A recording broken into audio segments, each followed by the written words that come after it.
देखो, कर्म का सिद्धांत बड़ा अद्भुत है। इसको इतनी आसानी से जो समझ पाए तो उस दिन तो वो व्यक्ति इस कर्म के जाल से ही मुक्त हो जाएगा। हमारे जीवन में हम कैसे कैसे कर्म करते हैं, कैसे कैसे कर्मों को सोचते हैं, कैसे कैसे विचार करते हैं, और मनुष्य क्या है, अपने आप को अच्छा ही मानता है। एक चोर, एक लुटेरा, एक बलात्कारी, एक डाकू, वो भी अपने आप को अच्छा मानता है।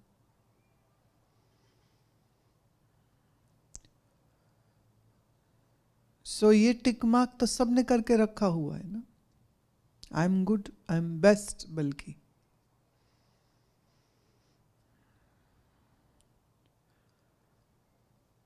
जैसे बड़ा भाई जब छोटे भाई की जायदाद हथियाता है तो वो ये कहता है कि ये तो मेरा हक था।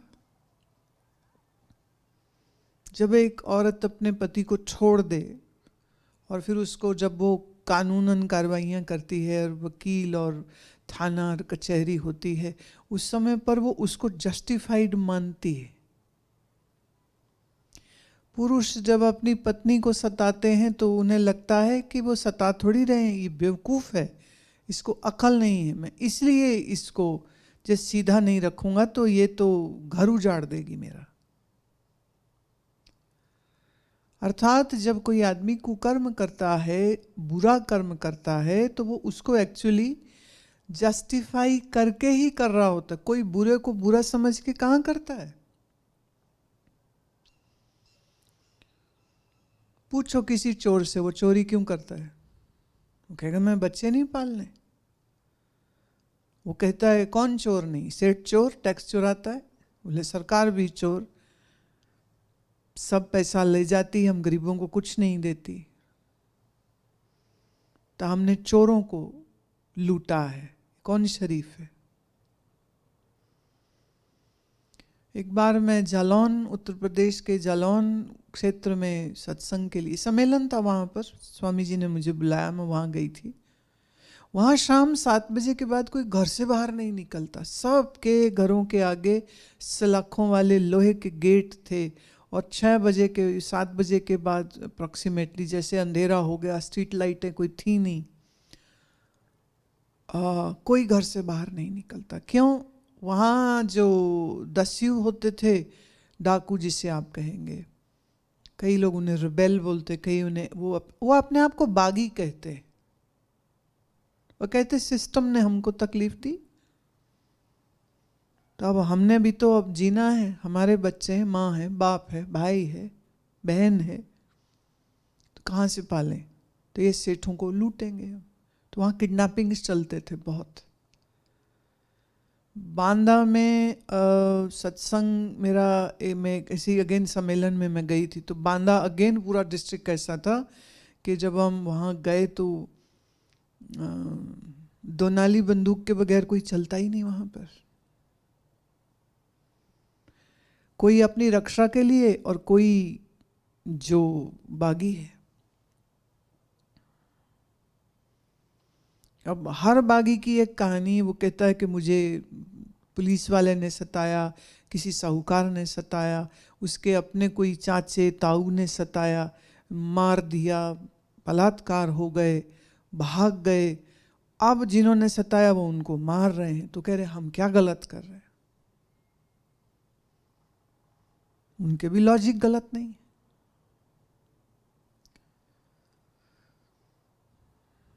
पर सवाल ये है कि जो बुरे कर्म का जवाब बुरे कर्म से दे देता है, वो उसको बुरा नहीं समझता।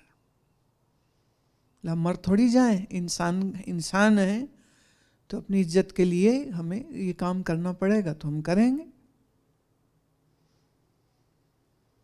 भाई भाई को मार दे, भाई आदमी अपनी पत्नी अपने बच्चों को मार दे क्योंकि वो कमा नहीं पाया, धंधा थोड़ा डाउन चला गया, तो किसी का पति या पत्नी का शादी के बाहर कहीं संबंध हो गया, इस प्रेम प्रसंग के कारण एक दूसरे को मार देते हैं, पूरा खानदान मार देते, जहर दे दिया। वो जो मरा, वो जिसने सबको मार दिया, वो भी तो उसको जस्टिफाई कर देता है।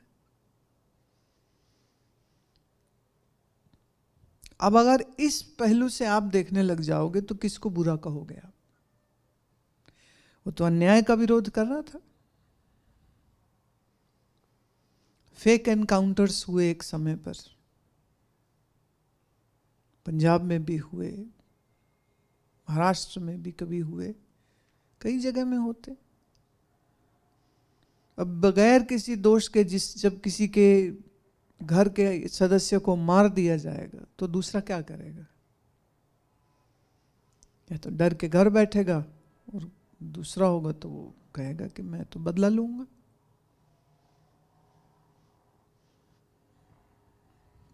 अब कर्म का सिद्धांत देखो ना कैसे उलझा हुआ है। एक आदमी धर्म के नाम पर दूसरों को डरा करके उनसे दान लेता है। तेरे शनि चढ़ गया, तेरे राहु चढ़ गया, तेरे ये हो गया, तेरे वो हो गया। वो ज्योतिष का सहारा लेकर के डराता है। ज्योतिष के ज्ञान के बाद वो बंदे को किसी मंत्र जब, किसी धर्म कर्म, किसी दान पुण्य में लगाता तो अच्छी बात थी।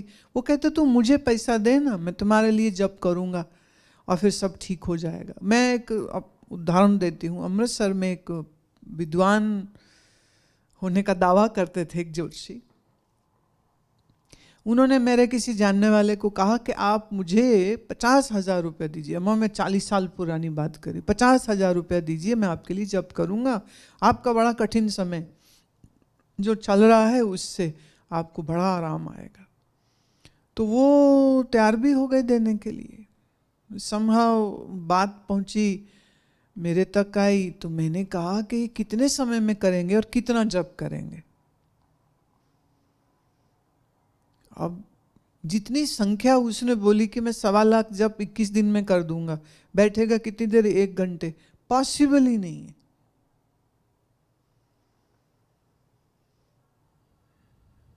अगर बड़ा मंत्र है 12 अक्षर या 16 अक्षर का, तो उसकी एक माला करने में कितना कितना तेज कर दे तो भी 4 मिनट तो लगेंगे, 3 मिनट तो लगेंगे। कितना स्पीड से कर ले। जितना ये मंत्र बोल रहा है इतना पॉसिबल नहीं है। हाँ, अगर वो बोलता कि मैं 6 घंटे रोज बैठ के जप करूंगा तो मैं मान भी लेती। मैंने कहा देखिए वो तो झूठ बोल रहे हैं, ये सच नहीं बोल रहे हैं।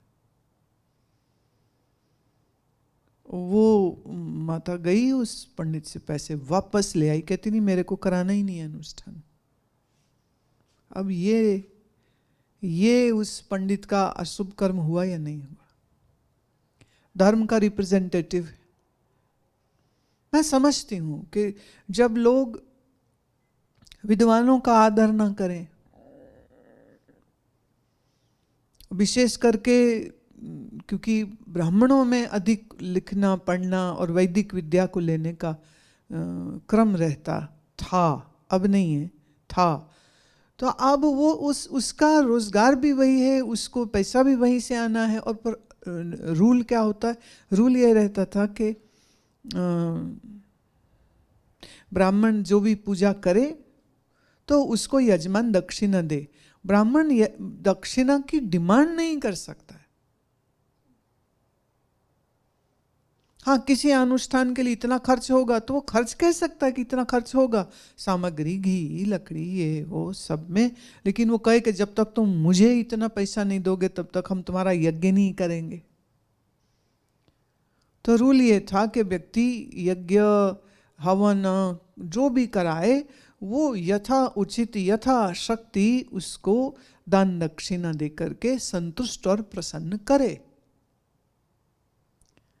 पर फिर जो पूर्व मीमांसा है, कर्मकांड है, अब उसमें इतना जोर दिया जाता है कि आप इतना जप करो, इतना दान करो, इतना यज्ञ करो, इतना तर्पण करो, इतना कपड़ा, पैसा, रुपया, गुड़, मिठाई दान करो तो लाभ होगा। अब वो सब करने के लिए पैसा चाहिए। और मजबूर आदमी कहे चल कोई नहीं, मैं 2-4 घर लूट लेता हूँ, उसके बाद दान करता हूँ, मैं यज्ञ भी करता हूँ, हवन भी करता हूँ, सब कुछ करता हूँ। कौन मुझे बता रहे थे, बोले वो जो डाकू हैं वहाँ चंबल के, बोले वो काली माता के मंदिर जाके पूजा करके आते हैं पहले, कि आज मैया जा रहे हैं, अंग संग सहाई हो ना मैया, काली मैया का काला टीका लगा के जाता है। अब सवाल ये उठता है कि क्या काली माता उस डाकू को आशीर्वाद देगी, अंग संग सहाई हो जाएंगी क्या? लेकिन उनकी भावना देखो। तो शुभ में अशुभता भरी है, अशुभता में शुभता भरी है। जितने नियम एक यज्ञ करने के लिए दिए गए हैं शास्त्र में, उतने नियम को पूरा करना कोई आसान काम ना होगा। इसलिए उस यज्ञ मंत्र ऐसे नहीं बोलो, ऐसे बोलो, आचमन ऐसे नहीं करो, ऐसे करो, स्पर्श करना है तो ऐसे करो, षोडशोपचार पूजा होनी चाहिए तो ऐसे करो, ऐसे करो, ये किया तो भूल है, ये किया तो पाप है। तो एक पूजा करने में ही कई पाप हो जाते होंगे। इसलिए नैष्ठिक विद्वान कर्मठ ब्राह्मण के द्वारा ही पूजा हो। अब ऐसे मिले तो बड़ी अच्छी बात, आपका बड़ा सौभाग्य। बीजनाश किसी चीज का नहीं होता, बहुत अच्छे विद्वान आज भी हैं, पर क्या तुमको मिलेंगे?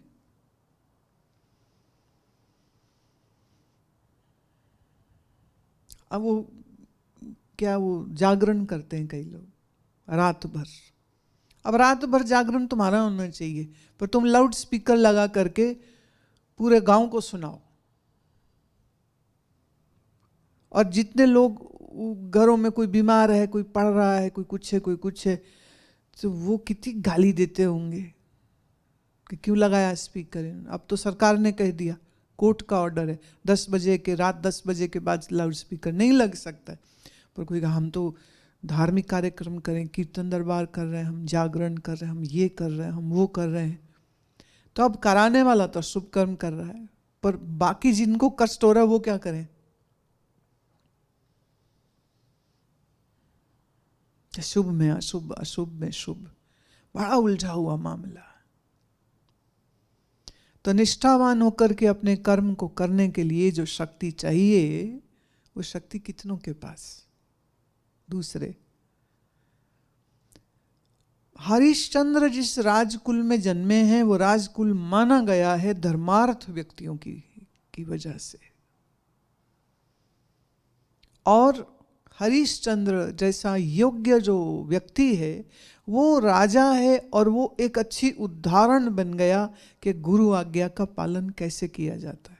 अब देखिए, हरिश्चंद्र स्वप्न में अपना राजपाट ऋषि को दे देता है, स्वप्न में। और सुबह अपनी पत्नी को कहता है, पत्नी कहती है अरे स्वप्न ही तो है।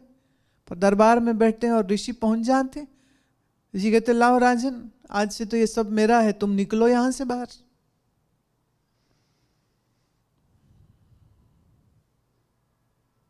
स्वप्न में किए गए दान को लेने के लिए ऋषि पहुंच जाता है। ऋषि क्या मामूली है फिर?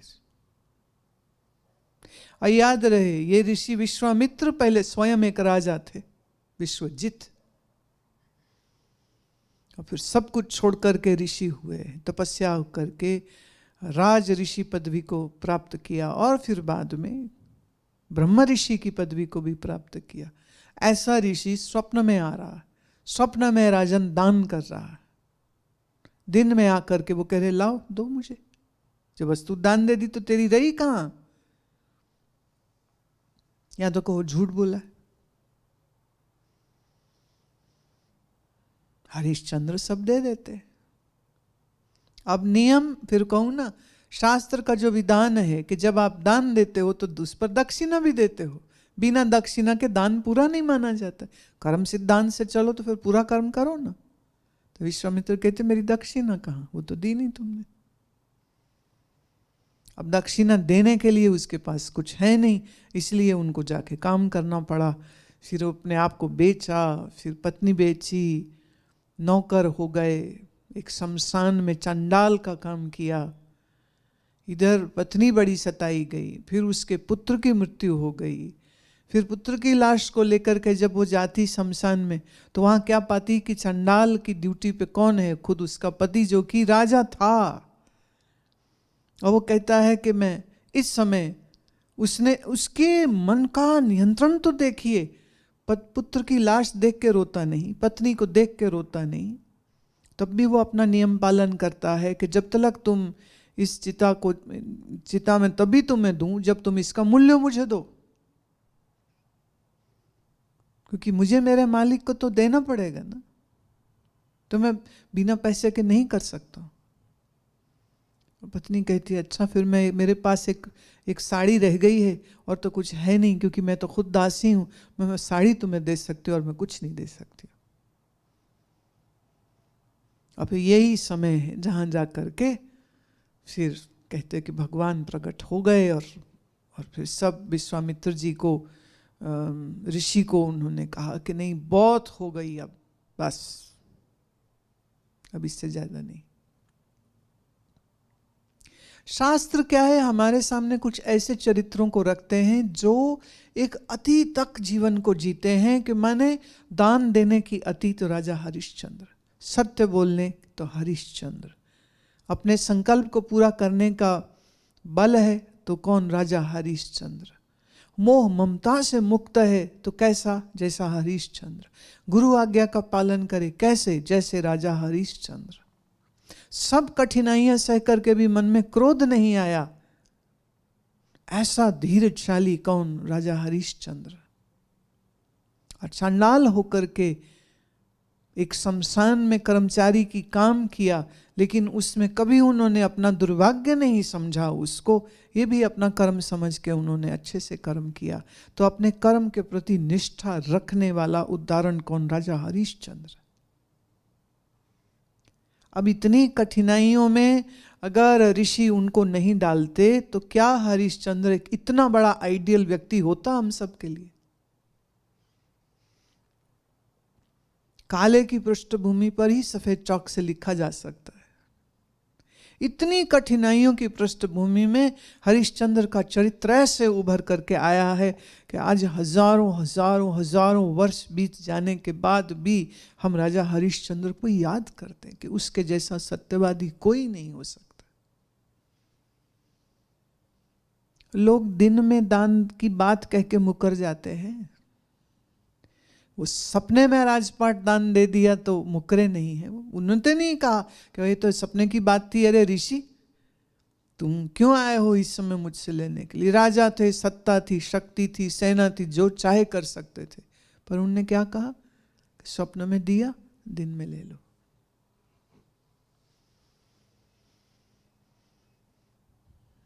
तो कुछ चरित्र, कुछ समझो कि ईश्वरीय लीला है ये भी, कि कुछ ऐसे महानुभाव, महाशय, धीरशाली, गंभीर, तपस्वी, शीलवान कुछ व्यक्ति ऐसे हमको हमारे समाज में दिखते हैं जो बाकियों के लिए एक प्रेरणा का स्रोत बन जाते, उदाहरण बन जाते। ऐसा होना चाहिए। कैसा जीवन होना चाहिए, बोले राजा हरिश्चंद्र जैसा होना है। अच्छा, दान दिया है हरिश्चंद्र ने, पति ने तो नहीं दिया। पत्नी अपने मायके चली जाती, पत्नी ना कह देती, पत्नी बोलती पति ने दिया है, मैंने नहीं दिया, मैं अर्धांगिनी हूं, आधा भाग मेरा है, ऋषि हम नहीं देते, मैं मना करती हूं। तो पर वो कैसी वैराग्य वृत्ति की महिला थी कि पति के दिए संकल्प को वो स्वीकार कर लेती और चुपचाप अपने पुत्र के साथ दरिद्र होकर, गरीब होकर के अपने ही राजमहल को त्याग करके निकल जाते, ताकि वो दक्षिणा के पैसे जमा कर सके और ऋषि को उनकी दक्षिणा, पूरा राजपाट का दान दे देने के बाद दक्षिणा भी वो दे सके। इतनी निष्ठा धर्म की और इतना ईश्वर पर समर्पण कि उनके लिए ना राज्य कुछ कोई कीमत रखता है, न धन कीमत रखता है, न पदवी कीमत रखती। कीमत क्या चीज रखती है कि अगर दान दिया तो दिया, पीछे नहीं हटे वो इस बात से।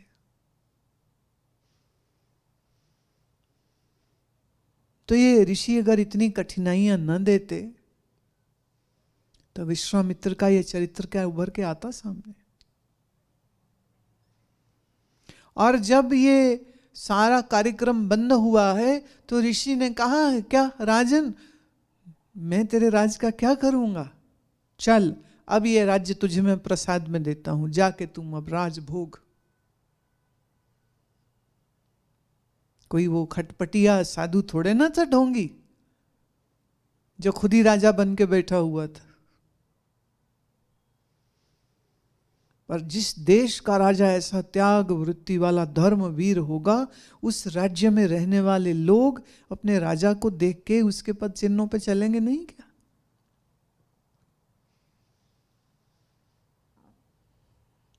निश्चित चलेंगे। क्यों का कोई उत्तर नहीं होता, ऐसा क्यों हुआ का कोई उत्तर नहीं है। तो हो गया पत्ते हरे क्यों हैं, आसमान नीला क्यों है, पानी गीला क्यों है, क्यों का क्या उत्तर।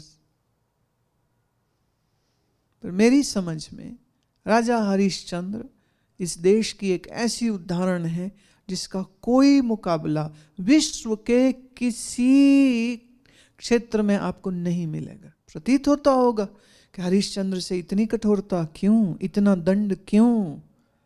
ये दंड नहीं है, ये एक नया इतिहास लिखा गया कि व्यक्ति इतना महान था, उसकी महानता उसकी उन कठिनाइयों में ही तो प्रकट होकर बाहर आई। अगर उतनी कठिनाइयां ना होती तो उनकी वो महानता कैसे पता चलती। जब सोने को पीटा जाता है तभी तो पता चलता है खरा है या नहीं है। इसलिए सामाजिक जो कठिनाइयां हैं या आर्थिक जो कठिनाइयां हैं, मान सम्मान चला जाना, ये एक बहुत बड़ी कठिनाई आपको प्रतीत होती होगी। लेकिन राजा हरिश्चंद्र से अगर पूछा जाता क्या आप दुखी हैं, तो वो कहते नहीं, जब तक मेरे मन में भगवान का स्मरण है मैं दुखी कैसे हो सकता हूं। और वो इतने छोटे दिल के मालिक नहीं, क्योंकि तुम लोग खुद चीजों में आसक्तियां बांधे बैठे हो, लोभी मन के हो। तुम सोचते हो अच्छा कोई मुझसे मेरा मकान, मेरे से पैसा रुपया इज्जत मान ले ले तो हाय कितनी बुरी बात हो गई है। इतनी बुरी बात हरिश्चंद्र के साथ हो गई। हरिश्चंद्र से भी तो पूछिए क्या उनको बुरा लगा था। धन्यस्ते अहम ऋषिपाद पूजनम, मुझे ऋषि के चरण सेवा करने का अवसर मिला, मैं कितना धन्य हूं। अब क्या है, जैसा फिल्मों में दिखाया, जैसा ड्रामों में दिखाया, बीवी रो रही है, हरिश्चंद्र रो रहा है। पुरानी फिल्म जो बनी थी मुझे याद है, राजा हरिश्चंद्र, उसमें बहुत बढ़िया कवि हुए थे प्रदीप, उनके लिखे और उन्हीं के गाए हुए बड़े प्यारे प्यारे भजन थे, पर उसमें भी रोना धोना ही था। कर्म का लेख मिटे न रे बाई, बड़ा सुंदर भजन है। पर उसमें हरिश्चंद्र भी रो रहा है, बीवी भी रो रही, बच्चे भी रो रहे, उसका लड़का भी रो रहा है, सब रो रहे, जनता भी रो रही है कि हमारा राजा हमें छोड़ के जा रहा है, सब रो रहे हैं। तो देखने वाले दर्शक भी रोते हैं, और जब दर्शक ऐसी फिल्म में रोते हैं तो बाहर आके कहते हैं आहा बहुत अच्छी फिल्म थी, क्यों, हम बड़ा ही रोना आया था। अरे रोने में तुम्हें मजा आया था पागल। तो हरिश्चंद्र का जीवन एक उदाहरण, एक मानव की श्रेष्ठता, आसक्ति रहित होना और किसी भी विपत्ति को विपत्ति न समझना और भगवान के भजन को ही अपनी असल संपत्ति मानना, ये उनके जीवन चरित्र से समझ लगती। मार्कंडे पुराण में उसका विस्तार है। इसलिए हमारे इस गौरवशाली इतिहास में ये कोई काल्पनिक चरित्र नहीं है, ये सब हुए हैं। कहने वाले लोग तो श्री राम को भी काल्पनिक चरित्र बोलते हैं, कृष्ण को भी काल्पनिक चरित्र बोल देते, लेकिन ये वो मनुष्य थे जो इस धरती पर हुए और अपने त्याग और तपस्या और सत्य निष्ठा से इतना इतना सुंदर उदाहरण, सोचने की बात है। तुम्हें अपने परदादे के बाप का नाम न पता होगा, लेकिन कब हुए थे राजा हरिश्चंद्र सतयुग में, आज भी हम उनको याद कर रहे, उनके विषय में समझने की कोशिश कर रहे हैं। तो पहली बात तो ये समझने की है कि ऋषि कभी क्रूर नहीं होते। ऋषि की जब क्रूरता तुमको दिखे भी तो वो किसी का उद्धार करने के लिए क्रूर हो रहे होते। जैसे कुम्हार घड़ा बनाता है तो लकड़ी की एक फट्टी के साथ वो मिट्टी को पीट पीट पीट के उसका आकार सही करता है, पर जब बाहर से वो पीट रहा होता है तो उसने बायां हाथ अंदर से घड़े के अंदर रखा होता है, तो इतने जोर से तो नहीं मारता ना कि घड़ा टूट जाए। मिट्टी के घड़े को आकार देने के लिए जैसे कुम्हार फट्टी से पीटता भी है, अंदर से हाथ रखता भी है, इसी तरह से ऋषिजन अगर बाहर से किसी की पिटाई भी करते हैं तो अंदर से उसको हाथ भी तो दे रखा है कि नहीं। अब पिटना तो दिख जाता है सबको, पर जो अंदर से हाथ रखा है वो दिखता नहीं। अब कोई कहे अरे ये कुम्हार कितना क्रूर है, ये घड़े को फट्टी से पीटता है, तो ये क्या अक्लमंदी की बात होगी। कबीर साहब तो कहते हैं गुरु कुम्हार शिष्य कुंभ है, दे दे मारे चोट। गुरु कुम्हार होता है, चेला घड़ा होता है।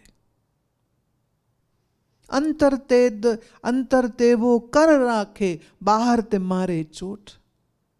अंदर से उसने हाथ दे रखा है शिष्य को, बाहर से वो गुरुजी खूब खूब कस के पिटाई करते हैं। तो महापुरुषों के जीवन को पढ़ना समझते समय पर इस बात को याद रखना चाहिए कि अगर हमको कुछ उसमें नेगेटिव दिख रहा है तो हमारा दोष होगा कुछ।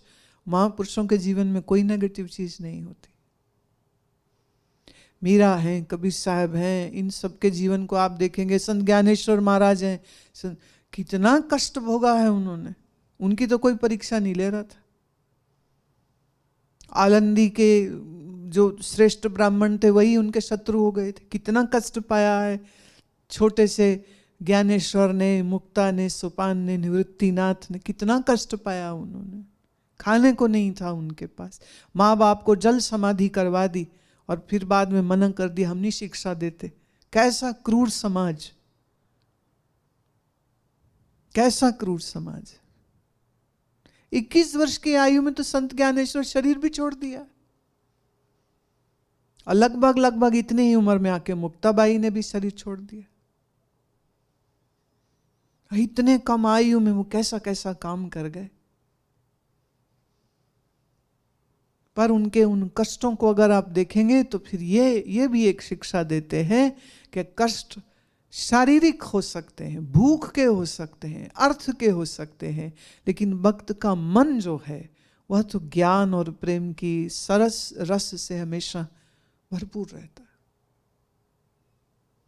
ठीक।